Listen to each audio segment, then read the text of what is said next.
제사를 지내면 조상님이 정말 오실까요? 조상님이 오시는 경우와 오시지 않는 경우가 있다고 합니다. 우리는 매년 제삿날이 되면 이런 의문을 가집니다. 과연 모든 조상님이 제사에 오실까? 아니면 그냥 형식적인 걸까? 결론부터 말씀드리면 대부분의 조상님은 제사에 오십니다. 하지만 모든 조상님이 오시는 건 아니에요. 영계에도 각자의 사정이 있기 때문이죠. 어떤 분들은 제사에 크게 관심이 없어 안 오시기도 하고 다른 중요한 일이 있어 못 오시는 경우도 있다고 합니다.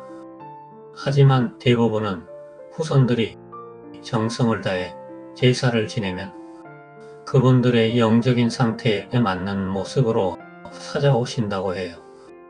우주는 수억 광년 떨어져 있어도 자신과 관련된 일은 실시간으로 알 수 있다고 하니 후손이 제사를 지내는 것을 조상님들은 자동으로 아신다고 합니다.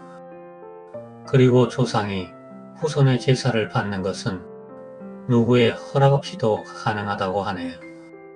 그렇다면 조상님의 영적 상태에 따라 제사에 오시는 것이 다를까요?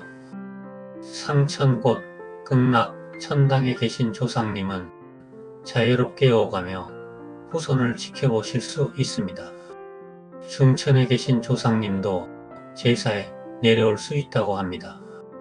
하지만 하천곳, 지옥에 있는 영혼은 마치 교도소에 있는 죄수와 같아서 제사밥을 얻어먹으러 오는 것이 허락되지 않는다고 합니다. 만약 조상님이 제사에 오신다면 어떤 모습으로 오실까요? 드라마나 영화처럼 특별한 모습으로 변해서 오실까요? 대부분은 영계에서 존재하는 모습 그대로 오신다고 합니다. 그 모습이란 바로 생전에 가장 많이 입었던 복장, 즉 집에서나 일할 때 입었던 평상복을 말해요. 물론 개성이 뚜렷해서 특별히 형식을 존중하는 분들은 다르게 오시기도 합니다. 예를 들어 군인이셨던 분은 군복을, 관직에 계셨던 분은 관복을 그대로 입고 오시는 경우도 있다고 해요. 이건 어떤 정해진 규정이 있는 것이 아니라 오로지 조상님의 생전 스타일에 따른 것이라고 합니다. 제사의 진정한 의미와 효과를 생각해 보겠습니다. 그렇다면 우리가 제사를 지내는 진정한 의미는 무엇일까요? 단순히 조상님께 음식을 대접하는 것일까요? 제사는 조상님을 위한 의식이기도 하지만 동시에 후손을 위한 마음의 정리이기도 합니다. 제사를 통해 후손이 조상을 기억하고 조상은 그런 정성을 기꺼이 받아들이는 과정에서 조상과 후손 간의 인연의 줄이 더욱 단단하게 이어집니다. 이렇게 이어진 영적 교감은 후손이 필요할 때 용기와 지혜를 선물처럼 내려줄 수도 있다고 해요. 반대로 제사를 지내지 않으면 어떻게 될까요? 제삿날을 잊게 되고 시간이 지남에 따라 후손과 조상 간의 기억과 연결이 점차 희미해진다고 합니다. 하지만 제사를 지내지 않는다고 해서 조상님이 크게 화를 내거나 후손에게 불이익을 주는 것은 아니라고 해요. 다만 조상님 입장에서는 잊히는 존재가 되는 것이라고 하니 마음 한편이 짠해지기도 합니다. 우리가 흔히 제사에 대해 가지고 있는 오해가 있어요. 촛불이 흔들리면 조상님이 오셨다라거나 음식색이 변한다.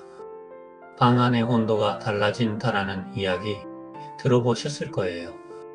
하지만 이런 이야기들은 사실과 거리가 멀다고 합니다. 조상님은 4차원 영계에 계시고 우리는 3차원 물질 세계에 살고 있기 때문에 차원이 달라 직접적인 영향을 주고받기 어렵다고 해요.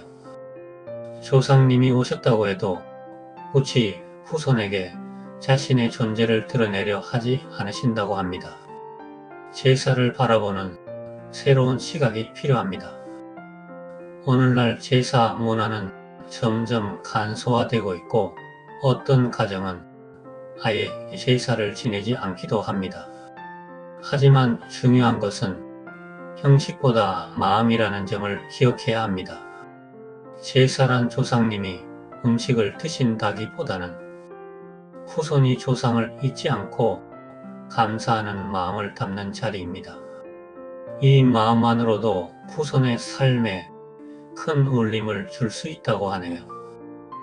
오늘 제사에 대한 궁금증이 조금이나마 해소되셨기를 바랍니다. 제사는 단순히 과거의 의식이 아니라 후손들이 조상을 기억하고 감사하는 마음을 전하는 소중한 시간이라는 것을 다시 한번 생각해 볼 수 있는 기회가 되었으면 좋겠습니다. 다음 영상에서 더 유익한 정보로 찾아뵙겠습니다. 감사합니다.